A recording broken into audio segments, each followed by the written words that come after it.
નમસ્કાર દર્શક મિત્રો, DD10 ન્યૂઝમાં આપનું હાર્દિક સ્વાગત છે। હું છું બોની પ્રિન્સ અને હવે જોઈએ આજના મુખ્ય સમાચાર। મહીસાગર વીરપુર તાલુકાના કોઈડમ ગ્રામ પંચાયત વિસ્તારમાં દાંતિયાથી સ્મશાન તરફ જતો રસ્તો અત્યંત બિસ્માર હાલતમાં હોવાથી સ્થાનિકોમાં રોષ જોવા મળી રહ્યો છે।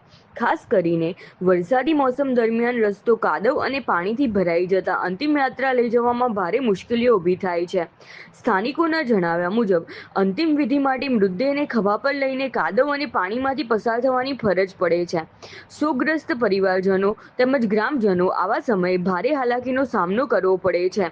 ગ્રામજનોની માંગ છે કે સંબંધિત ગ્રામ પંચાયત અને જિલ્લા તંત્ર તાત્કાલિક કાર્યવાહી કરીને સ્મશાન સુધીનો રસ્તો પેવર બ્લોક અથવા સિમેન્ટ કોન્ક્રીટનો પાકો રસ્તો બનાવી આપે, જેથી અંતિમ વિધિ માટે જતા લોકોને મુશ્કેલી ન પડે।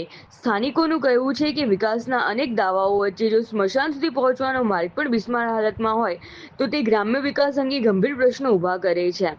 રિપોર્ટર નાથુસિંહ પરમાર, વીરપુર, મહીસાગર।